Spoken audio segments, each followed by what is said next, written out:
always wanted to say, Corey's going to out a bunch of executives with this movie.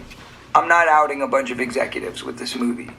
What I am doing is saying that it's not the executives, it's not the studio heads, and it may be, but it may not be. But in most cases, it's the manager, the publicist, the agent. For most, it's in the 40s, going into the 50s. The median age, the middle age of the two ends of the spectrum is age 48.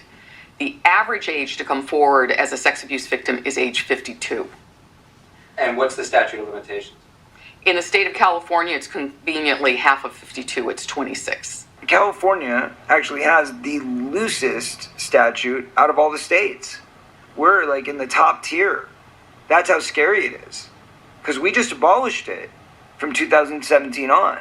It's just looking backwards that we can't bring those cases forward. So if we could roll it back, then we'd be in great shape. Then I could get justice. Then Corey could get justice. Then all the kids who've been molested in the 80s and the 90s and the 2000s could get justice. But as of right now, where it stands, is anything that happens from 2017 forward, no more statute.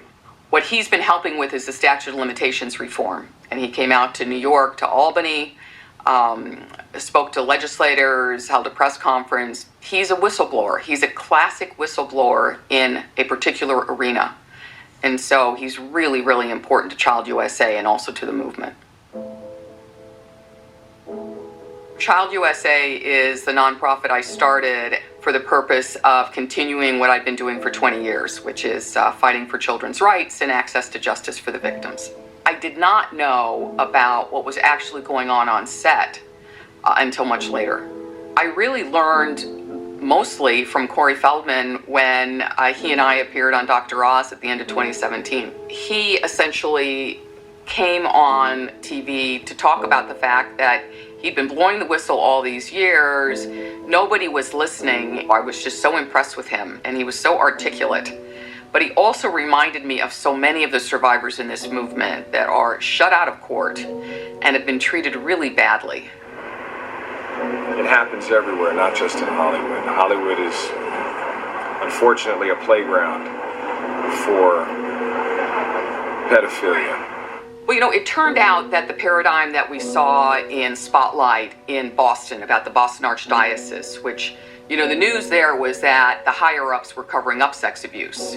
We knew there was sex abuse before that, but we didn't know that men in power were actually covering up for the pedophiles.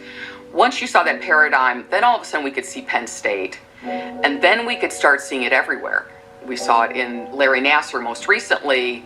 Hollywood is just another example of people in power, adults protecting themselves and their money at the expense of children.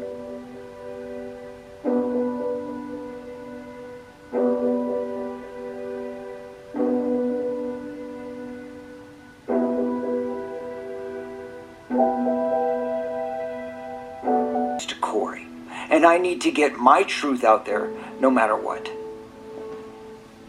I was terrified because guess what? People want to kill him because they don't want what he has to say to come out. Wolfpack.